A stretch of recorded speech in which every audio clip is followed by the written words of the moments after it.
ကဲ message တက်ဆက်လက်ပြီးတော့မှဒါ knowledge power နေပြီးတော့မှဒီ business environment အကြောင်းပြောပြပေးပါမယ်အဲ့တော့လူတော်များလည်းလာမိရပေါ့နော်အဲ့တော့လုပ်ငန်းတွေရဲ့ဒီ environment ပေါ့နော်ပတ်ဝန်းကျင်ကဘယ်လိုဟာမျိုးရှိလဲဆိုတာမျိုးတွေကိုဒါလာမိကြရပေါ့နော်အဲ့တော့လုပ်ငန်းတွေရဲ့မှာဆိုလို့ရှိရင် environment ပတ်ဝန်းကျင်ရှိတယ်ပေါ့နော်အဲ့တော့ဘယ်လိုမျိုးပုံစံမျိုးတွေရှိရဲဆိုလို့ရှိရင်လုပ်ငန်းတွေမှာဆိုလို့ရှိရင်ဒီ internal environment နဲ့ဒါ external environment ဆိုပြီးတော့နှစ်ခုရှိရပေါ့နော်အဲ့တော့ပြန်ပြီးတော့မှခွဲမယ်ဆိုရင် external environment မှာအပြင် environment မှာကြတော့သူကနှစ်ခုပြန်ပြီးတော့ခွဲတယ် macro နဲ့ micro ဆိုပြီးတော့မှရှိရပေါ့နော်အဲ့ macro နှစ်ခုကကြတော့ external ဆိုရဲအပြင် environment အပြင်ပတ်ဝန်းကျင်ဖြစ်ပြီးတော့မှလုပ်ငန်းရဲ့ internal ပတ်ဝန်းကျင်ကကြတော့လောကတစ်ခုတည်းရှိရပေါ့နော်အဲ့တော့ပြန်ပြီးတော့ကြည့်မယ်ဆိုရင်ဒီပုံထဲမှာဆိုရင်ဒီအစိမ်းတစ်ခုရှိမယ်အပြာတစ်ခုရှိမယ်အနီတစ်ခုရှိရပေါ့နော်အဲ့တော့ဒီအပြာနဲ့အစိမ်းကကြတော့လုပ်ငန်းရဲ့ဒီပြင်ပတ်ဝန်းကျင် external environment ဖြစ်ပြီးတော့မှအနီးကကြတော့ internal environment ဖြစ်ပဲအဲ့တော့ဘာကွာလဲဆိုလို့ရှိရင်ကြည့်မယ်ဆိုရှင်ဒီပေါ်မှာရှိတဲ့အစိမ်းက macro environment ဆိုခေါ်ရပေါ့နော်အဲ့တော့ macro environment ကြတော့ဘာတွေကိုပါလဲဆိုလို့ရှိရင်ဟို political တွေပါမယ်ပေါ့နော်အဲ့တော့နိုင်ငံရေး economic စီးပွားရေးပေါ့နော်နောက်လူမှုရေးနည်းပညာပေါ့ pastel တို့လည်းခေါ်ရပေါ့နော်နိုင်ငံရေးစီးပွားရေးလူမှုရေးဆိုတဲ့လုပ်ငန်းရဲ့ပတ်ဝန်းကျင်ရှိတယ်အဲ့တော့အဲ့ဒီပတ်ဝန်းကျင်ကြီးကဘာတွေကိုလွှမ်းမိုးနေဆိုရှင်ဒီထက်အပြာရောအနီရောကိုသူကလွှမ်းမိုးပြီးတော့မှချုပ်ကင်ထားရပေါ့နော်အဲ့တော့နိုင်ငံရေးတစ်ခုပြောင်းမယ်ဆိုလို့ရှိရင်ဒီထက်ကမှရှိတဲ့ဟာတွေအပြာရောအနီရောကိုပြောင်းမယ်စီးပွားရေးပြောင်းမယ်ဆိုလို့ရှိရင်နိုင်ငံစီးပွားရေးပြောင်းမယ်ဆိုရှင်အပြာရောအနီရောတက်ရောက်မှုရှိမယ်ပေါ့နော်အဲ့တော့အစိမ်းအားကြတော့ခုနပြောလို့နိုင်ငံတနိုင်ငံရဲ့နိုင်ငံရေးစီးပွားရေးလူမှုရေးဒီပညာအခြေအနေတွေကိုဒီဆိုတဲ့အခြေအနေတွေကကိုယ်လုပ်ငန်းပေါ့လို့တက်ရောက်လဲဆိုတာမျိုးတွေကိုအဓိကစဉ်းစားရမယ်ပေါ့နော်နောက်တစ်ခါကျတော့အဲ့အမျိုး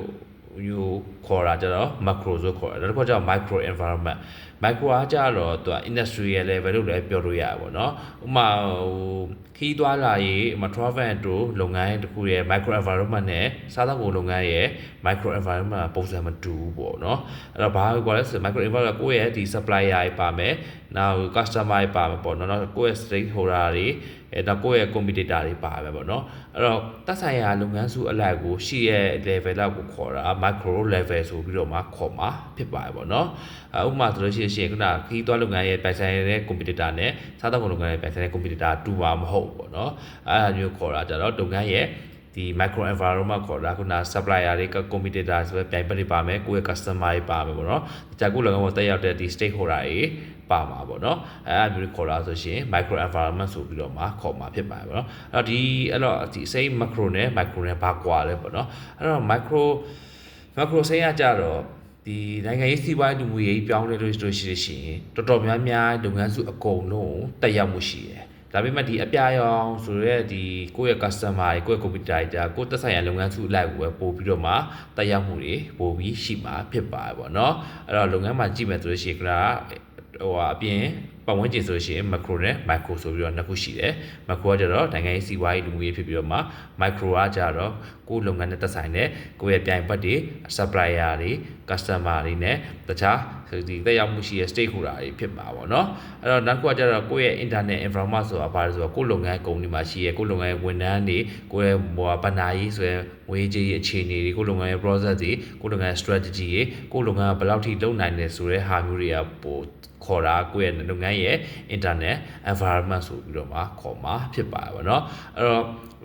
ကြည့်မယ်ဆိုရင် business မှာပတ်ဝန်းကျင် environment တွေဘာတွေရှိရဲဆိုလို့ရှိရင်အချုပ်အားဖြင့်ခေါ်မှာဆိုလို့ရှိရင်internet နဲ့ external ဆိုပြီးနှစ်ခုရှိတယ် external မှာ macro နဲ့ micro ဆိုပြီးတော့နှစ်ခုခွဲသွားမယ်ခွဲပြီးတော့မှ internet ကကြာကိုယ့်လုပ်ငန်းရဲ့ဒီဝန်ထမ်းတွေဒီ strategy ဘိုင်းတွေကိုယ့် structure တွေကိုယ့်ရဲ့ဒီစပြီးတော့မှ system ဘိုင်းတွေဒါမျိုးတွေကိုယ့်လုပ်ငန်းထဲမှာရှိရဲ့ဟာမျိုးဆိုရှင်ကိုယ့် internet environment ဆိုပြီးတော့မှခေါ်မှာဖြစ်ပါပါเนาะအဲ့တော့ကိုယ့်လုပ်ငန်းရဲ့SWOT analysis ဘာလို့လုပ်တဲ့ခါကျတော့ရှင်ဒီ SWOT နဲ့ weakness ကကြာကိုယ့်ရဲ့လုပ်ငန်း internet ရပြီးတော့မှ opportunity နဲ့ threat ဆိုတဲ့အခွင့်အလမ်းနဲ့ချိန်ချောက်မှုတွေကကိုယ့်ရဲ့ဒီအပြင် environment နှစ်ခုဖြစ်တဲ့ external environment နှစ်ခုဆိုတဲ့ macro နဲ့ micro ကနေပြီးတော့မှလာမှာဖြစ်ပါတယ်ပေါ့နော်အဲ့တော့လုပ်ငန်းရဲ့ business environment ပြောမယ်ဆိုလို့ရှိရင်ဒီဟာမျိုးတွေကိုလုပ်ငန်းရဲ့အတွင်းရဲ့အပြင်ကိုသတိရမှာဖြစ်ပါတယ်ပေါ့နော်အဲ့တော့အားလုံးပဲကျေးဇူးတင်ပါတယ်